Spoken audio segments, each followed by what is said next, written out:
사흘째 되던 날 갈릴리 가나에 혼례가 있어 예수의 어머니도 거기 계시고 예수와 그 제자들도 혼례의 청함을 받았더니 포도주가 떨어진지라.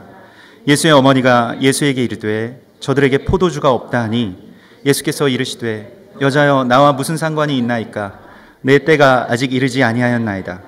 그의 어머니가 하인들에게 이르되 너희에게 무슨 말씀을 하시든지 그대로 하라 하니라. 거기에 유대인의 정결 예식을 따라 두세 통 드는 돌 항아리 6이 놓였는지라. 예수께서 그들에게 이르시되 항아리에 물을 채우라 하신즉 아기까지 채우니 이제는 떠서 연회장에게 갖다 주라 하심에 갖다 주었더니 연회장은 물로 된 포도주를 맛보고도 어디서 났는지 알지 못하되 물 떠온 하인들은 알더라. 연회장이 신랑을 불러 말하되 사람마다 먼저 좋은 포도주를 내고 취한 후에 낮은 것을 내거늘 그대는 지금까지 좋은 포도주를 두었도다 하니라. 예수께서 이 첫 표적을 갈릴리 가나에서 행하여 그의 영광을 나타내심에 제자들이 그를 믿으니라. 그 후에 예수께서 그 어머니와 형제들과 제자들과 함께 가버나움으로 내려가셨으나 거기에 여러 날 계시지는 아니하시니라. 유대인의 유월절이 가까운지라. 예수께서 예루살렘으로 올라가셨더니 성전 안에서 소와 양과 비둘기 파는 사람들과 돈 바꾸는 사람들이 앉아있는 것을 보시고 노끈으로 채찍을 만드사 양이나 소를 다 성전에서 내쫓으시고 돈 바꾸는 사람들의 돈을 쏟으시며 상을 엎으시고 비둘기 파는 사람들에게 이르시되 이것을 여기서 가져가라. 내 아버지의 집으로 장사하는 집을 만들지 말라 하시니 제자들이 성경 말씀에 주의 전을 사모하는 열심히 나를 삼키리라 한 것을 기억하더라. 이에 유대인들이 대답하여 예수께 말하기를 네가 이런 일을 행하니 무슨 표적을 우리에게 보이겠느냐. 예수께서 대답하여 이르시되 너희가 이 성전을 헐라 내가 사흘 동안에 일으키리라. 유대인들이 이르되 이 성전은 46년 동안에 지었거늘 네가 3일 동안에 일으키겠느냐 하더라. 그러나 예수는 성전된 자기 육체를 가리켜 말씀하신 것이라. 죽은 자 가운데서 살아나신 후에야 제자들이 이 말씀하신 것을 기억하고 성경과 예수께서 하신 말씀을 믿었더라. 유월절에 예수께서 예루살렘에 계시니 많은 사람이 그의 행하시는 표적을 보고 그의 이름을 믿었으나 예수는 그의 몸을 그들에게 의탁하지 아니하셨으니 이는 친히 모든 사람을 아심이요 또 사람에 대하여 누구의 증언도 받으실 필요가 없었으니 이는 그가 친히 사람 속에 있는 것을 아셨음이니라. 아멘. 2014년 새해가 시작되는 이 예배에서 하나님께서 우리 가운데 주시는 말씀은 예수님께서 어떻게 시작하셨는가 하는 것입니다. 예수님의 시작. 그것을 우리는 크리스마스 때 그저 구유에 놓여 있는 아기의 모습으로만 생각합니다만은, 그러나 요한복음은 예수님의 시작을 그렇게 아기의 모습으로 계시하고 있지 않습니다. 물론 시간적으로는 물론 이 땅 가운데 아기의 모습으로 오셨겠습니다만은, 그러나 계시적으로 예수님께서 이 땅에서 당신의 삶을, 그리스도로서의 삶을 시작하신 그 사건을 아주 담대하게 이 두 가지의 사건으로 선포하고 있습니다. 그것은 물로 포도주를 만드는 것과 성전을 정결하게 하시는 것입니다. 이것이 예수님의 시작이었습니다. 또한 오늘 주님께서는 우리에게 이와 같이 시작하라고 말씀하십니다. 물로 포도주를 만든 그리스도 예수께 우리가 나아가서 또한 성전을 정결하게 하시는 그러한 거룩한 사명 가운데로 우리가 들어가라고 말씀하십니다. 이 두 이야기는 분리된 이야기가 아니라 연결되고 같은 그 이야기입니다. 물로 포도주를 만드는 사건, 그리고 성전이 성전되는 이야기. 이것을 통해서 주님께서는 우리 가운데 새롭게 시작하자, 우리가 새롭게, 내가 만물을 새롭게 시작하게 할 것이다 라고 말씀하시면서 우리를 일으키시고 이끄시는 것입니다. 포도주가 떨어진 잔칫집의 이야기는 다름이 아닌 우리의 삶의 그러한 현실이고 그러한 모습일 것입니다. 열정이 사라진 삶, 그리고 희망이 없는 새해, 또 사랑이 식어버린 어떤 관계, 깨져버린 우리들의 어떤 마음과 또한 모든 상처난 이 세상의 어떤 결핍들을 그대로 계시하고 있습니다. 포도주가 잔치집에서 떨어졌다는 것은 이제 잔치를 지속하고 싶지만 잔치를 더 이상 지속할 수 있는 힘이 없는, 마치 이 휘발유가 떨어진 승용차와 같이 더 이상 가고 싶지만 가지 못하는, 그냥 거리에 놓여 있는 그러한 그 기름이 떨어진 차와 같은 것입니다. 우리의 삶과 또한 신앙과 또 이 세상이 마치 포도주가 떨어진 잔칫집과 같이 무엇이 어떤 형태는 있고 또 마음도 있고 또 그러한 그 생각들도 있지만은 기쁨이 없고 열정이 없고 그렇게 더 이상 나아갈 수 있는 어떤 동력이 사라져버린 그러한 우리의 삶을 그대로 드러내고 있습니다. 또한 장사치들만이 남은 성전도 마찬가지죠. 종교적인 행위만이 남은 교회, 더 이상 하나님께 대한 거룩한 제사, 자기의 내어드림의 희생과 십자가의 제사가 없는 그저 종교적인 어떤 그 거칠에 또한 그러한 예배, 그러한 행위들만 남아있는 그런 성전을 주님께서 오늘 깨끗하게 하시고 새롭게 하시는 것입니다. 그것은 또한 우리의 몸이 병드는 것과도 연결이 됩니다. 주님께서 우리 가운데 이 몸을 주신 것은 단순히 우리 이게 내 것이 아니고 하나님을 경배하는 성전으로서 우리 가운데 주신 것이죠. 이 유대인들은 돈을 많이 버는데 돈을 많이 벌어야 된다고 이야기하는 그 첫 번째 이유 중에 하나가 무엇이냐면 좋은 걸 먹기 위해서 돈을 번다고 합니다. 맛있는 것이 아니라 몸에 좋은 걸 먹기 위해서.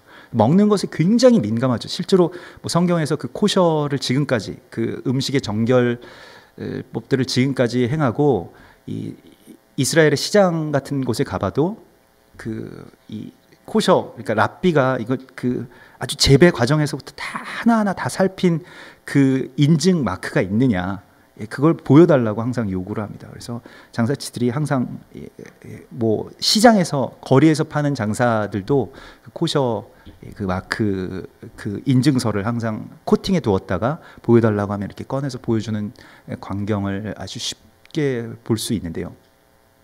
이스라엘 사람들에게 몸이라고 하는 것은, 하나님의 백성들에게 몸이라고 하는 것은 단순히 자기의 어떤 육체를 넘어서서 하나님의 성전이 되는 것이기 때문에 굉장히 중요합니다. 그래서 건강에 대해서 굉장히 많이 생각하고 또한 몸을 정결하게 하는 것에 대해서, 특별히 무엇을 먹느냐에 대해서 굉장한 어떠한 그 의미를 둡니다. 그래서 거기에 대해서 아주 많이 노력하는데, 근데 그 말씀에 나온 것들만 지키고 약간 율법주의의 폐해가 그런 것이죠. 그래서 아주 정통파 유대인들 마을에 들어가 보면 왜 이렇게 모자를 쓰고 검은 옷을 입고, 그분들 다 이 아주 정결한 것들을 먹고 조금이라도 뭐 돼지고기든 뭐 해산물이든 이런 거 안 먹습니다만은, 그러나 성경의 이 그늘들이 있잖아요. 성경에서 아직 말씀하지 못한 것들에 대해서는 조금 너그럽게 하는 편입니다. 그래서 정통파 유대인들 가운데 아주 많은 분들이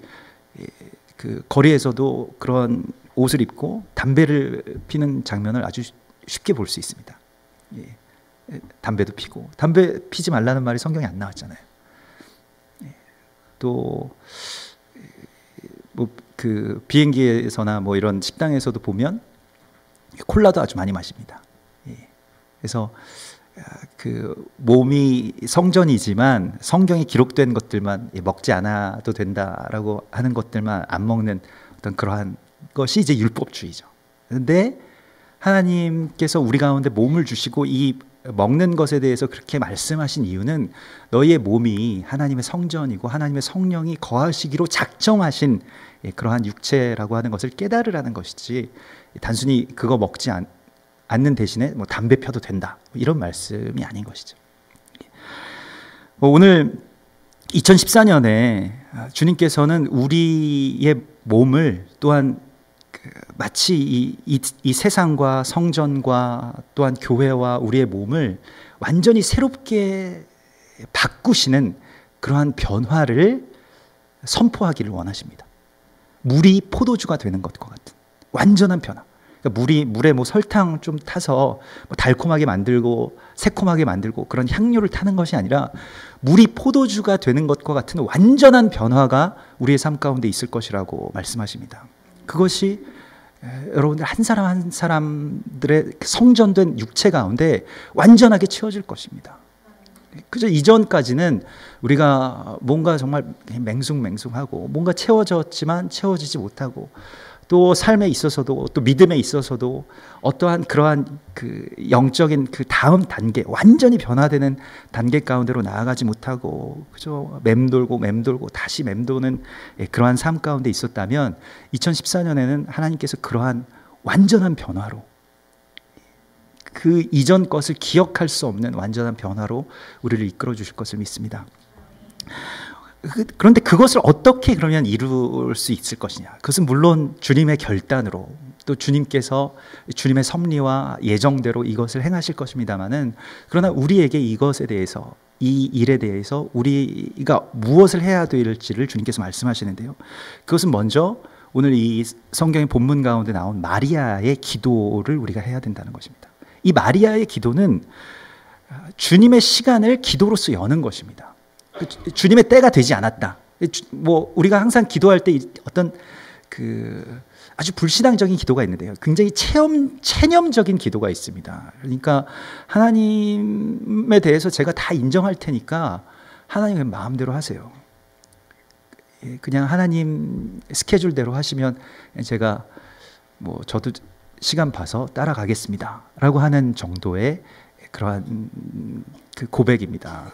뭐 그런 것을 우리가 많이 고백하죠. 또 그렇게 그것을 순종이나 또한 그것을 하나님의 뜻에 대한 그런 복종으로 생각합니다마는, 그러나 마리아는 오늘 예수님께서 아직 내 때가 이르지 아니하였다라고 말함에도 불구하고, 말씀하심에도 불구하고 주님의 시간을 여는 기도를 드립니다. 이것이 정말로 중요한 것인데요, 이 시대가 정말 암흑이고 또 어둠이고 그리고 포도주가 떨어진 잔치집과 같다고 할지라도 주님께서는 이 시대의 마리아의 기도를 들으십니다. 주님의 시간을 열어달라고 하는 기도, 주님의 날을 새롭게 시작할 수 있게 해달라고 하는 그러한 기도를 드리는 자를 찾으시는 거예요.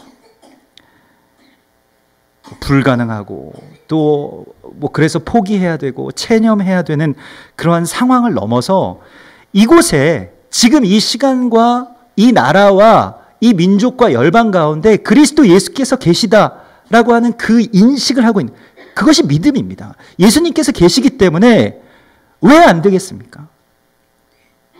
그 시간이, 그리고 주님의 때가 그냥 열리는 게 아니에요. 주님의 이 마리아의 기도를 받으십니다. 이 애통해하는 기도. 주님, 이 땅 가운데, 또 교회에, 또 우리의 가정에, 또 내 몸에 포도주가 없습니다. 주님의 나라에 대한 열정이 없고, 거기에 대한 헌신이 없고, 거기에 대한 갈망이 없습니다. 또 거기에 대한 변화가 없습니다. 거기에 대한 부흥이 없습니다. 거기에 대한 성령의 채워짐이 없습니다 라고 하는 그 안타까운 기도가 우리 가운데 반드시 있어야 됩니다. 이 마리아의 기도로 우리가 올해 시작하라고 주님께서 말씀하십니다. 정말로 갈망하는 기도, 그리고 체념을 넘어서는 그 기도. 때가 되면 저절로 되겠지라는 것이 아니라 하나님의 시간에 대해서 우리가 기도할 수 있어야 됩니다. 하나님의 시간이 열린다면 우리가 우리의 모든 다른 일들은 아무 의미가 없이 닫혀버리는 완전한 하나님의 시간들이 이제 열리게 될 것이라고 말씀하십니다. 그것을 우리가 기도해야 되고요. 또 거기에 대해서 마리아가 이렇게 고백합니다. 무엇을 말씀하시든지 그대로 하라. 순종이죠. 하나님께서 2014년에 우리 가운데 무엇을 말씀하시든지 내가 그대로 하겠습니다 라고 하는 그 결단을 주님께서 받으세요. 이것은 나의 어떠한 현재의 상황, 그리고 뭐 판단, 생각, 이성, 이런 것을 다 넘어서는 순종을, 그 다음 단계의 순종을 주님께서 우리 가운데 요구하십니다.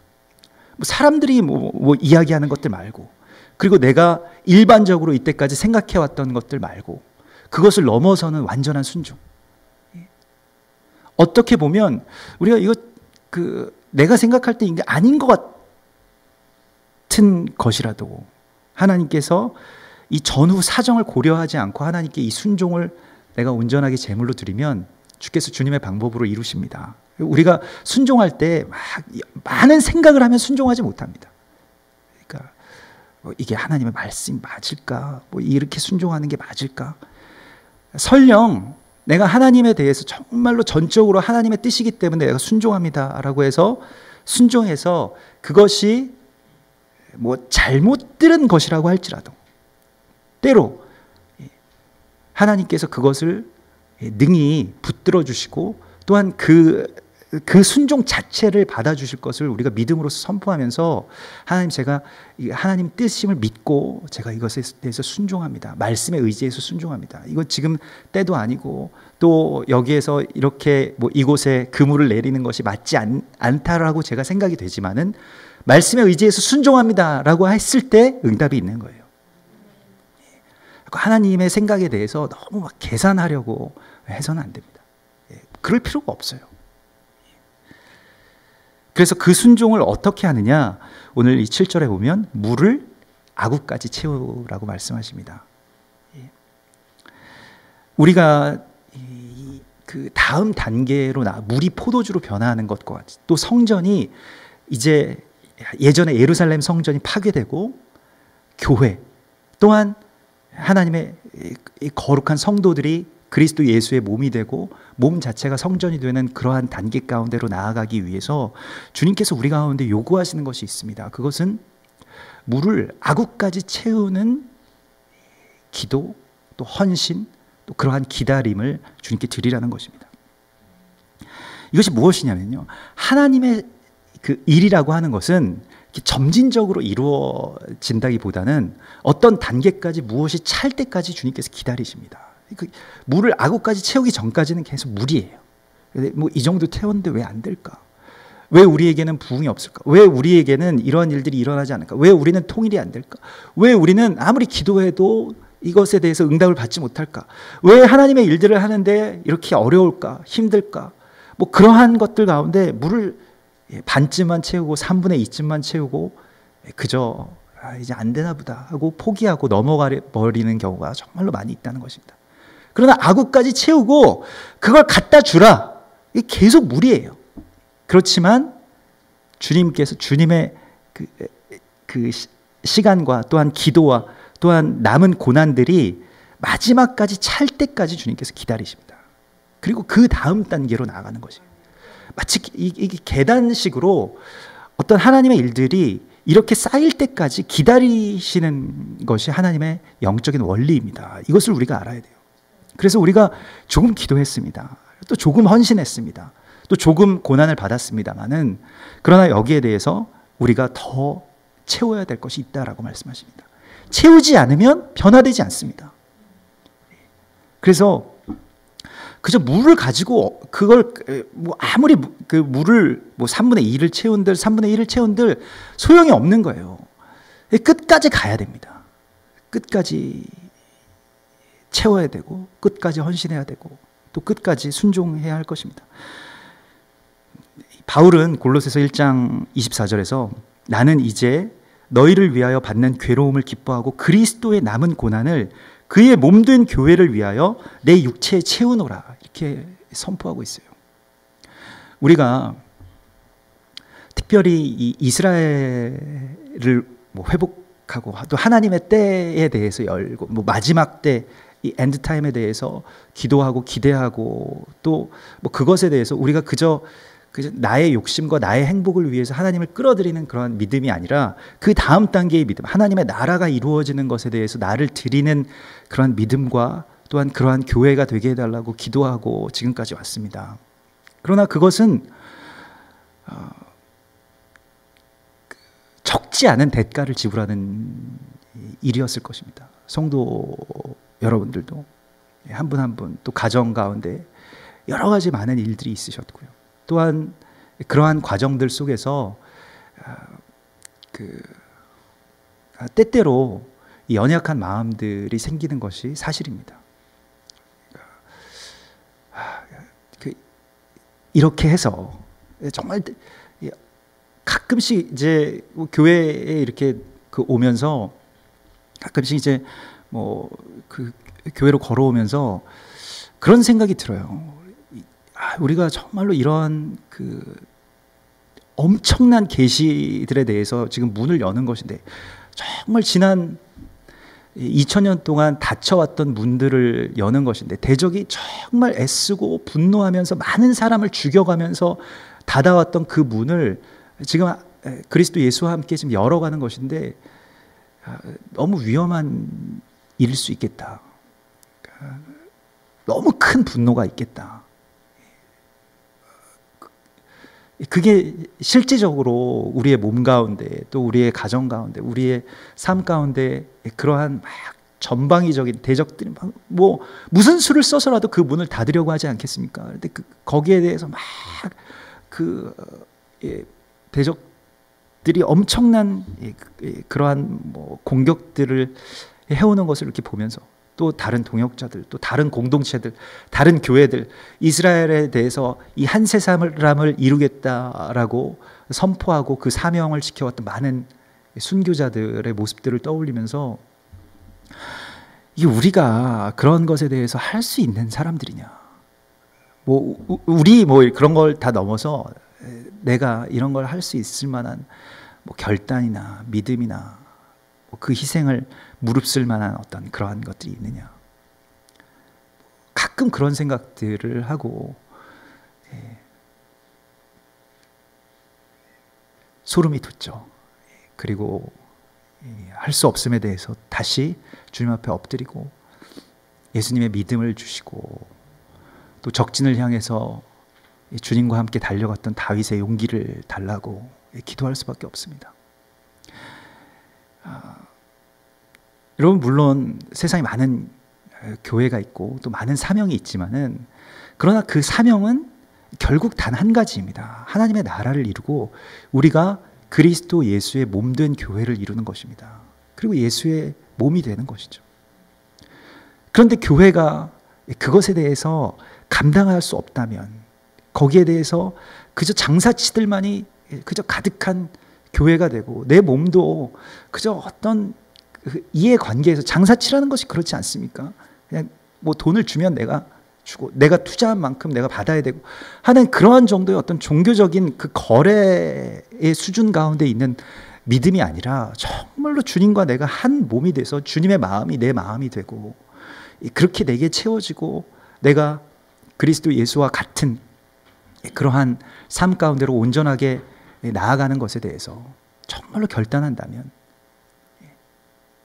그때에만 하나님의 나라가 우리 가운데 이루어지는 것입니다. 근데 우리는 그것을 할 수 있는 믿음도 없고 실은 결단도 없습니다. 물론 좋은 것이긴 하죠. 또 좋아 보이기도 하고요. 그러나 실제적인 변화, 그러니까 머리나 말로서의 변화가 아니라 실제적인 이 몸과 물이 포도주가 되는 것과 같은 그러한 변화는 오직 그리스도 예수의 은혜로만 이루어지는 것입니다. 물론 우리는 그때까지 우리의 기도를 또 예수의 남은 고난을 우리 몸에 채워야 할 것입니다. 십자가는 또한 변화는 우발적인 사건이 될 수 없습니다. 어느 날 갑자기 이러한 일들이 이루어지는 것이 아니에요. 하루하루 또 순간순간 물을 한 방울 한 방울 그곳에 채워 넣는 것과 같은 기도와 눈물, 그 땀방울을 채울 때에 그것이 일어나는 것입니다. 여러분, 2014년에 하나님께서 우리에게 주시는 그 복은 어떤 요행이 아니기를 우리가 소원해야 됩니다. 하루하루 이 순간순간에 모든 나의 땀방울과 나의 눈물과 나의 기도와 또한 나의 삶의 시간의 고백들이 다 주님의 나라를 위해서 채워지게 해달라고 우리가 간구해야 할 것입니다. 그것을 우리가 주님과 함께 이루어가는 것이에요. 하나님의 나라의 성취는 모든 시간 가운데서 이 땅의 어떤 무명한 일꾼들, 또 무명한 순종, 그 큰 어떤 영광과 지금 잔치자리의 뭐 연회장과 그 주인공들의 이야기가 아니라 이 이면에서 벌어지고 있는 아주 작은 그 무명한 하인들의 이야기들 속에서 이루어지는 것입니다. 우리는 이러한 부르심을 받았어요. 물론 이 땅에 어떠한 뭐 연회장도 있을 것이고 이 땅에 뭐 주목받는 사람들도 있을 것입니다만은, 그러나 그 이면에 예수님께서 찾으시는 그 예배자들, 예수님께서 지금도 계속해서 찾아 헤매시는 그 기도자들, 정말로 자신의 몸을 거룩한 성전으로 하나님께 드린, 산 제물로 하나님께 드린 이 세대를 본받지 아니하고 바알에게 무릎 꿇지 아니한 주님의 사람들을 지금 주님께서 부르신 것입니다. 그리고 그것이 바로 여러분들과 또한 우리의 모든 자녀들이라고 주님께서 말씀하시는 것입니다. 우리는 이 정말 불완전한 이 결핍 가운데서 또 이 세상에 아직 채워지지 않은, 또 아직 일어나지 않은, 또 아직 완성되지 않은 그러한 잔칫집에 와 있는 마리아와 같습니다. 그리고 이 땅 가운데서 결국 하나님께서는 우리를 택하시고 또한 우리의 헌신과 기도와 예배를 받으셔서 2014년에는 물도온 하인들만이 누리는 그 기쁨을, 아무도 알지 못하는 그 기쁨을, 이 세상의 다른 사람들, 그 받은 자 외에는 알 수 없는 그 노래를, 그 기쁨의 노래를 우리 가운데 주실 것을 믿습니다. 같이 기도하겠습니다.